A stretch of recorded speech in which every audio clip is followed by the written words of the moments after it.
So this past week, Disney had a 4-hour presentation of Disney Plus announcements that I'm going to attempt to distill down into a somewhat short YouTube video. So let's dive into all of that up next.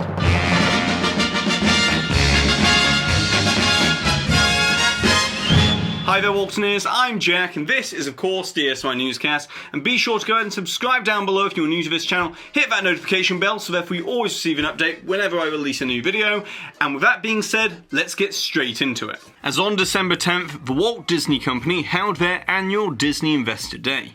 where they previewed an absolute avalanche of new content coming to Disney Plus in the next few years, with Disney stating that they're going to be quickening the pace and frequency of new releases with a more ambitious schedule, with a target of bringing 100 new original content titles to the streaming platform each year. And at this Investor Day alone, Disney CEO Bob Chapek stated that there were 63 series and 42 feature films that were either announced for the first time or additionally detailed, with 80% of those exclusively coming to Disney streaming platforms of ESPN+, Star, Hulu, and Disney+. However, what is fueling this aggressive pivot towards streaming is a combination of the current market environment caused by the pandemic that Disney has said has sped up their long-term plans, and subsequently the incredible subscriber growth this past year, with Disney Plus now boasting 86.8 million paid subscribers worldwide, which is pretty crazy to think about when considering that it only launched just over a year ago, and the original estimates had it only reaching 60 to 90 million subscribers by around 2024. But understandably, that outlook has now been updated to reflect Disney's new approach to the streaming strategy, with their new estimation that they'll have around 230 to 260 million subscribers globally by fall of 2024. Oh, and one more thing that was only revealed right at the very end of the Investor Day, which I want to mention up front at the beginning of this video, and that is that Disney Plus will be receiving a price increase in March of 2021, where the United States monthly price is going to go from $6.99 to $7.99 a month, and over in continental Europe, the monthly price will increase from €6.99 to €8.99 instead. Although, to be honest, Disney Plus was already very competitively priced against the likes of Netflix, and so I guess this price increase was kind of inevitable as the content catalogue continues to expand. But now let's talk about the new content announcements, and there were a lot of them. So to begin with, Disney announced that there will be 10 new Marvel series and 10 new Star Wars series arriving on Disney Plus in the next decade, and along with that, there's going to be 15 new series and 15 new feature films from Disney Live Action, Walt Disney Animation, and Pixar Animation that will be exclusive Disney Plus originals. So let's begin with Lucasfilm, or more accurately, the show that has really put Disney Plus on the map, and that is The Mandalorian. As we now know that the production on the next season has only slightly been delayed, with it scheduled to begin streaming for Christmas 2021 instead of the usual November timeframe that we've become accustomed to with Season 1 and Season 2. However, it was announced that the showrunners of The Mandalorian, Jon Favreau and Dave Filoni, are going to be producing 2 more Star Wars shows exclusively for Disney+, with one to be titled Rangers of the New Republic that will be set within the exact same timeline as The Mandalorian and will even intersect the storyline of that show as well, and the other show was long rumoured but now has been made official, as we're going to be receiving a live-action Ahsoka series that will see Rosario Dawson reprise her role as that character, and it will be written by Dave Filoni as well. Then the next new Star Wars series is being produced by Justin Simien and is called Lando, and it will follow the story and adventures of the galactic scoundrel Lando Calrissian. But it hasn't yet been officially stated on whether Donald Glover is going to be reprising his role for the series, but I would say that it's a pretty safe bet to assume that that will probably be the case. And then next up, we received updates regarding the next 2 live-action Star Wars series that will be coming to Disney Plus fairly soon, as we now know that the Obi-Wan Kenobi series is being touted as a special event series, meaning that it will most likely be a one-off season, and it's set to begin production in March of 2021 and is being directed by Deborah Chow. And because the Obi-Wan Kenobi show's timeline is set roughly 10 years after the events of Revenge of the Sith, then yep, you guessed it, Hayden Christensen has been confirmed to be returning as the galaxy's favourite sand-hating Sith Lord, Darth Vader. I don't like sand. It's coarse and rough and irritating, and it gets everywhere.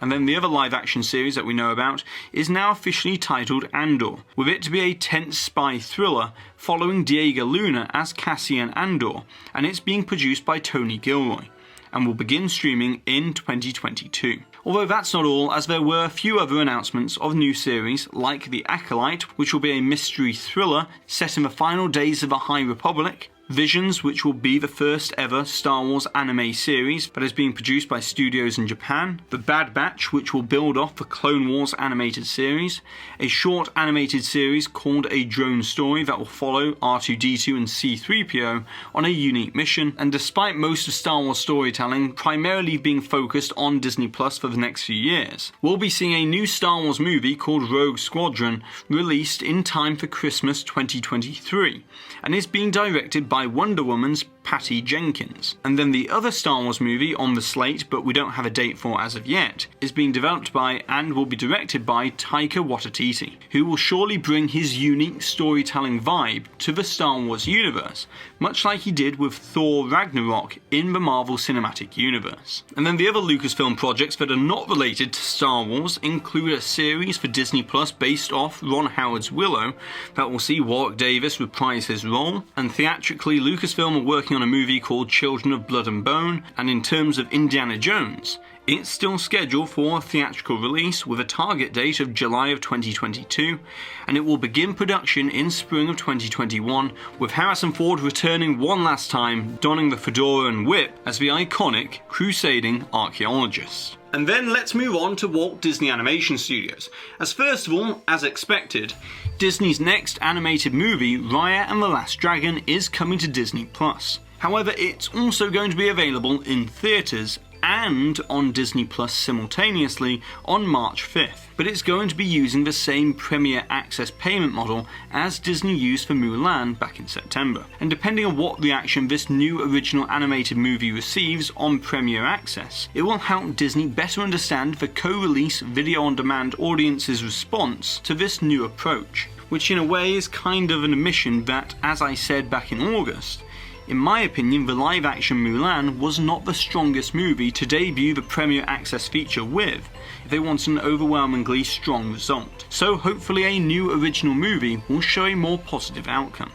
But then after that, we also received the official confirmation on what we reported earlier this year, thanks to our friends at the Diz Insider. And that is Encanto will be released on November 24th, 2021, and will centre around a Colombian family called the Madrigals that live in an equally magical home, but still have to deal with all of the ups and downs of the family. And it's also going to be a musical, with songs written by Lin-Manuel Miranda in both English and Spanish. But then when it comes to Disney Plus exclusive original content, Walt Disney Animation Studios is choosing to expand existing worlds first revealed on the silver screen. As in 2022, we're going to get Baymax the series, along with a short series called Zootopia Plus. Now the first series will be directed by Big Hero 6 director Don Hall, and it will continue after the events of the movie, with Baymax exploring the city of San Francisco and finding new patients along the way. Then Zootopia Plus is going to be featuring 3 in-universe parody shows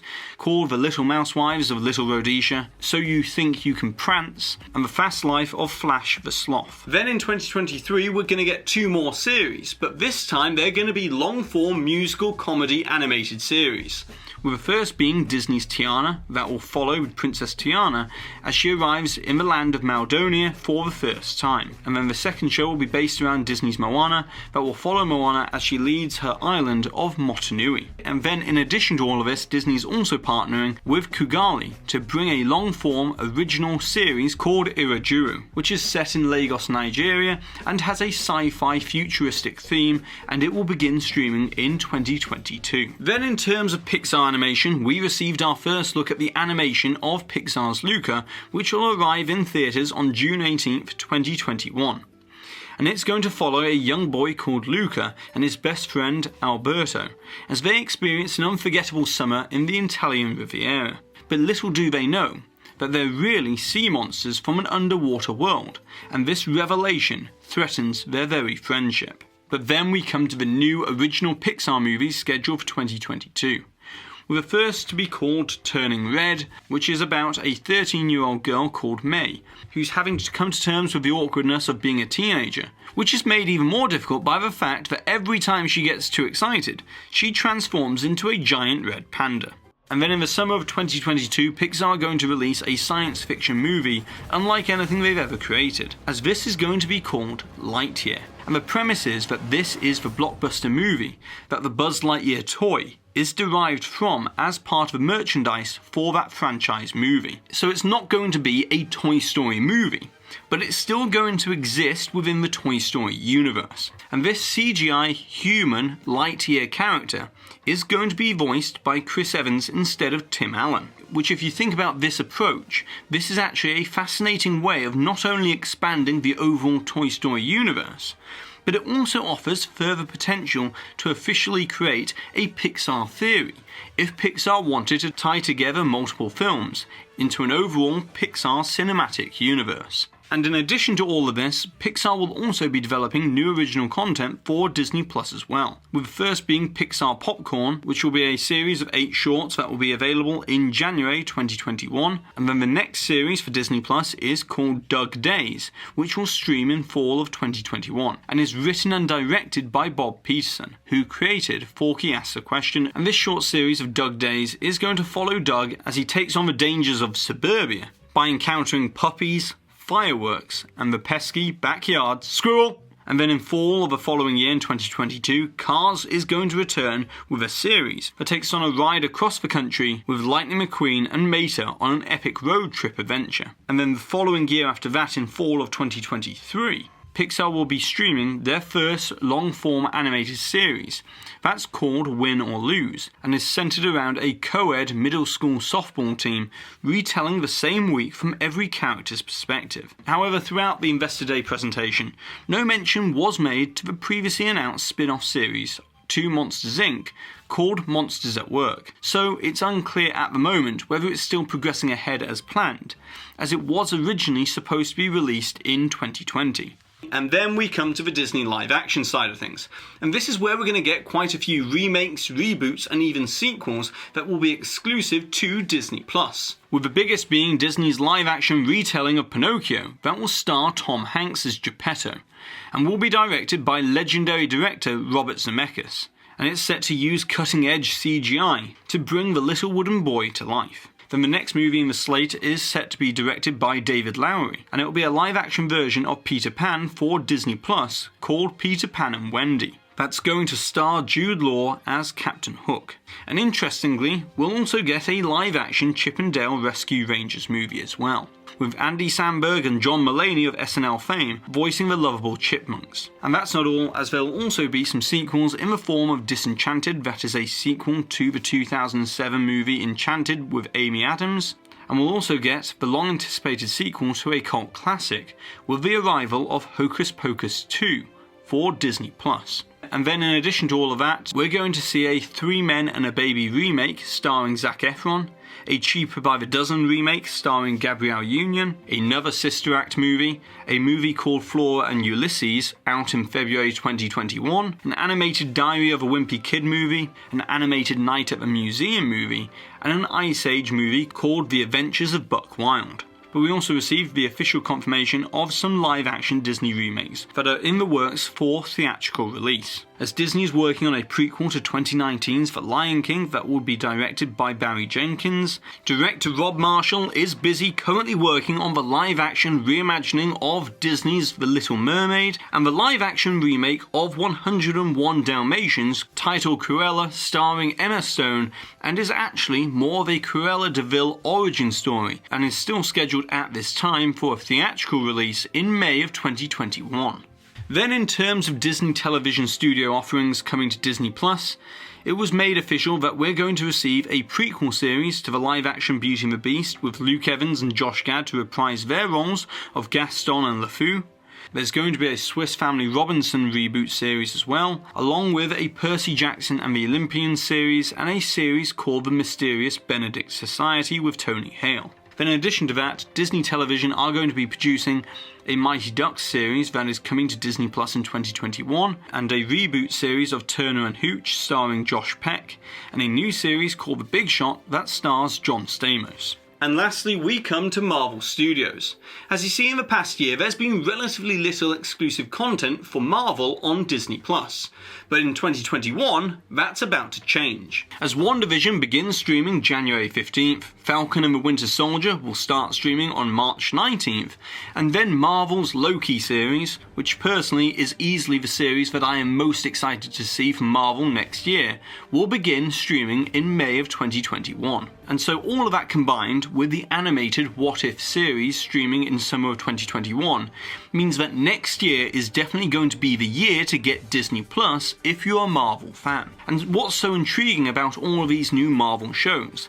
is how they're going to be vital in the interconnection with the cinematic universe. As for an example, the WandaVision series will have direct implications for Doctor Strange and the Multiverse of Madness coming out in cinemas in March of 2022. But that's not where it even stops, as Marvel has a pretty stacked schedule for the following years as well. As we learnt at D23 Expo 2019 that Hawkeye, Ms. Marvel, Moon Knight and She-Hulk are all in production and will be coming to Disney+. But Marvel is also working on a Secret Invasion series starring Samuel L. Jackson as Nick Fury, an Ironheart series and an Armor War series, and to top it all off, we're going to be getting a short series called I Am Groot with Baby Groot, and Marvel will be producing their first ever holiday special, inspired by the now infamous Star Wars holiday special, but this is going to feature the Guardians of the Galaxy, and it will stream on Disney Plus for Christmas of 2022,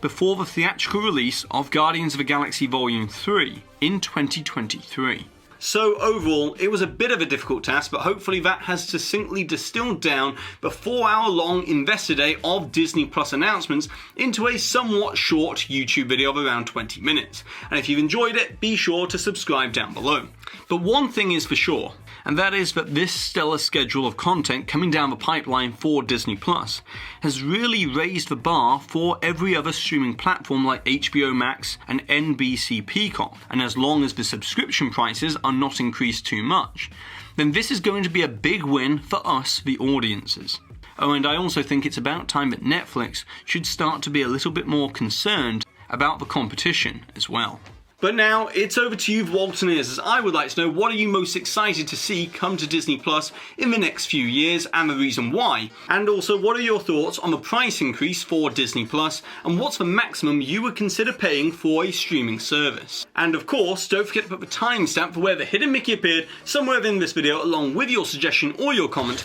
to be in the chance to win one of these official DSNY Newscast enamel pins. And congratulations to this Waltineer here for winning this suggestion from a previous video where we were discussing the high-speed rail service coming to Walt Disney World. And so that's it for today, so be sure to go ahead and subscribe down below if you're new to this channel, hit that notification icon so that you always receive an update whenever I release a new video, and also if you've enjoyed today's video then be sure to give this video a massive thumbs up as it really does help this channel out. And I've been Jack, you've been you, and I'll see you real soon.